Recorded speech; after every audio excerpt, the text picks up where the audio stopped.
Tonight, an update on our I-Team investigation of Wounded Warrior Project. All new, why the charity's leader says controversial fundraising spending will continue. And the answers they now have for the Senate committee still investigating them. The I-Team sat down with the new CEO, Mike Lennington, to talk about the job cuts he made last week, 9 months after our investigation began. Well, now we know donations are down 25%, or possibly as much as $90 to $100 million. So in response, 80 to 85 employees were let go last week. The executive team was slashed in half, and 9 regional offices are also closing. As for fundraising, Lennington was very candid in explaining his position, saying simply they have to spend money to make money. And as we've shown you, spending by Wounded Warrior Project on advertising is in the tens of millions of dollars, $76 million, in fact, in 2015. Now we have a lot of hard work in front of us, so we're going to continue to focus on the need. And by the way, the need is growing. New Wounded Warrior Project CEO Mike Lennington looking to rebuild trust with the public. Some uproar that came from the spending scandal was how much previous leadership spent on fundraising.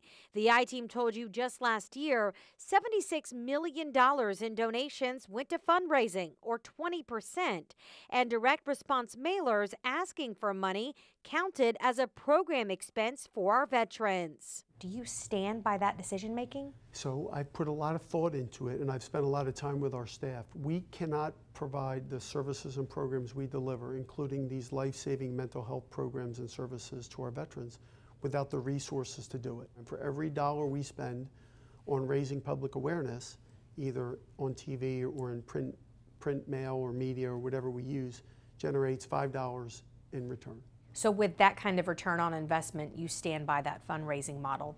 Well, I will tell you, we're looking at it. We're doing an assessment of that right now with the resources we have for next year to figure out the most efficient way of doing it. Meanwhile, in the wake of our 9-month investigation by the I-Team and national media, the Senate Judiciary Committee is still investigating the nonprofit. So Senator Chuck Grassley had questions for your organization and specifically outlined sporting events and feeling like a lot of the programs are really just sporting events to take the Warriors to. Do you feel like that was a relevant question, and is that something y'all have taken seriously? Yeah, in fact, it's something that I had some discussions just a couple weeks ago with Senator Grassley's staff about the importance of those events. Those are the events that encourage our veterans, especially our young veterans, to get out of isolation, get out of their homes, go to events that they enjoy going to, spend time with other veterans, realize they're not alone in how they're feeling or some of the stresses they're dealing with.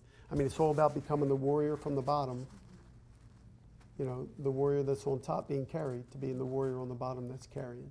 And Lennington is hopeful even more warriors will be carried through in the coming years thanks to donors giving to Wounded Warrior Project. Lennington says the next year for the Wounded Warrior Project is crucial. He is hopeful with increased transparency, the donating public will come back around. And he estimates 1,500 to 2,000 new veterans are reaching out to the charity every single month asking for help. He is also committed to investing more efforts into mental health programs for the veterans in need.